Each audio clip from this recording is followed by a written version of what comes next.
আমরা নিজেরাও বানাবো এবং সবাইকে বলছি যে আপনারাও বানান। কারণ সিনেমা হল তো চলতে হবে, সবার তো এন্টারটেনমেন্টের দিন শেষে সবাই একটু এন্টারটেনমেন্ট চায়।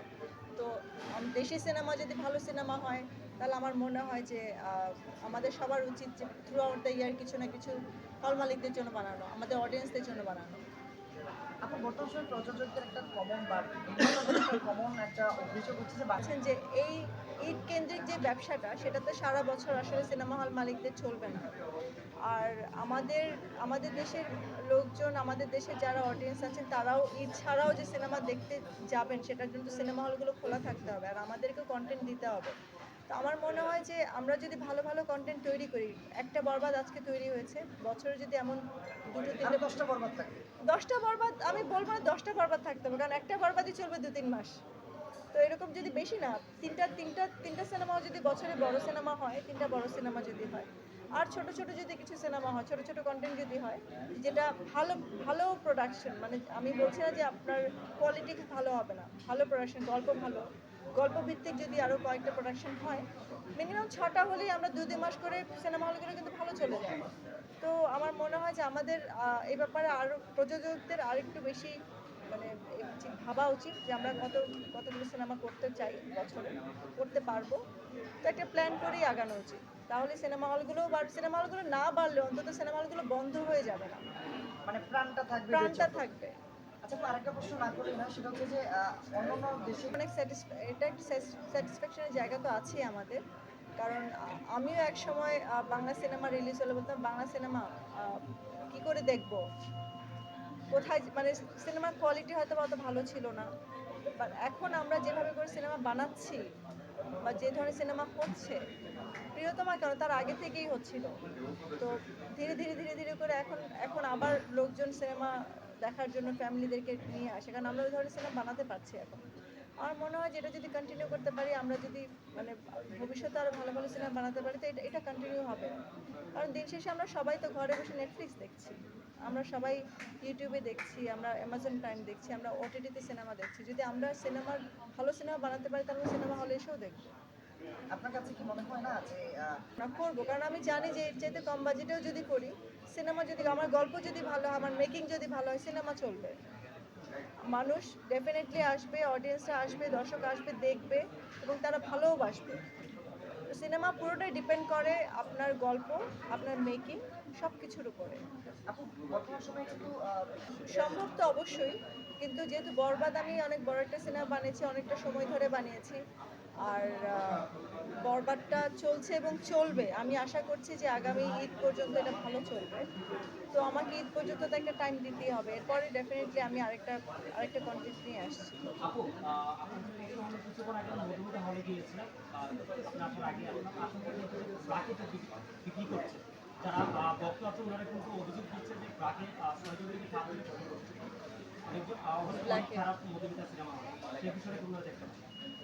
এটা আসলে আমার দেখার তো, আমার চোখে তো এখনো পড়েনি, আমি নিউজ দেখেছি। আর আমি এই ব্যাপারে হল মালিকের সাথে কথাও বলেছি যে ব্ল্যাকে টিকিট বিক্রি হচ্ছে, এটাকে আপনি জানেন কিনা বা এটা কি করা যায়।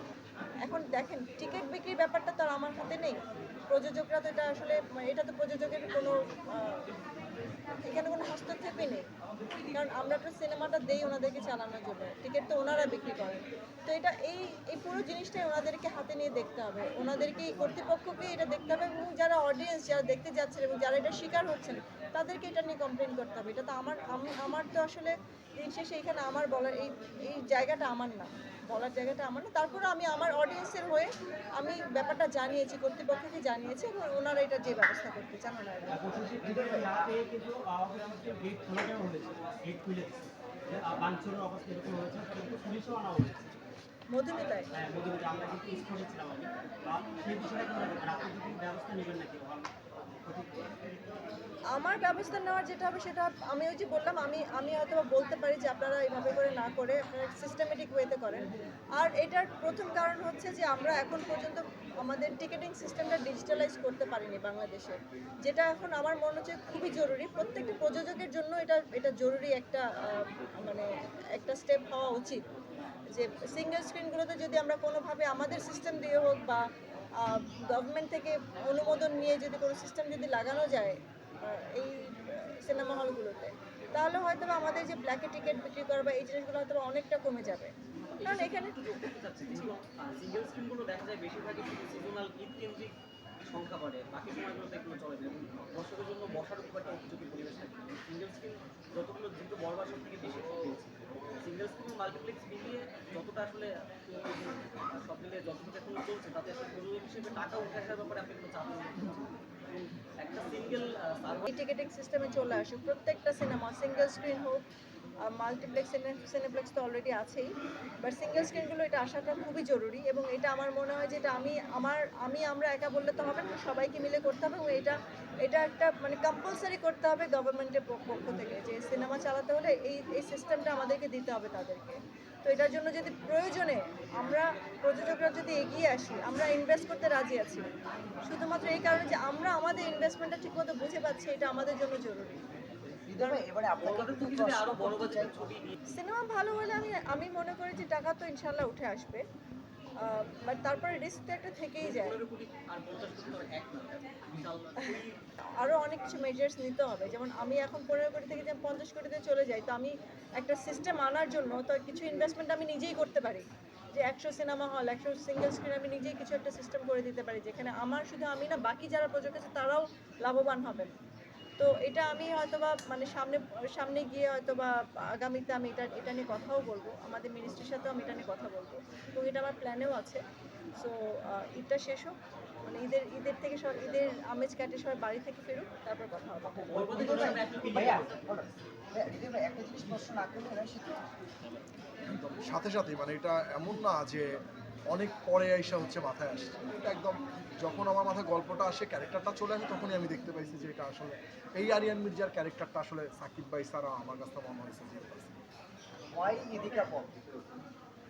Chemistry on screen. ওর যে ক্যারেক্টার, ওই ক্যারেক্টারের জায়গা থেকে আমার কাছে মনে হচ্ছে ও খুব ভালো প্লে করবে ক্যারেক্টারটা, আমার ক্যারেক্টারটার সাথে যায়, এর জন্যই নেওয়া হয়েছে। বাংলাদেশে তো অনেক নায়িকা ছিল। ছিল, ওইটার এক কথাই তো আমি বলে দিলাম যে আমার ক্যারেক্টারের সাথে আমার মনে হয়েছে যে ইদিকা আপন সবচেয়ে ভালো যায়, ব্যাস এর জন্যই নেওয়া হয়েছে। এছাড়া আমরা কিন্তু আরো বেশ কিছু জিনিস দেখছি যে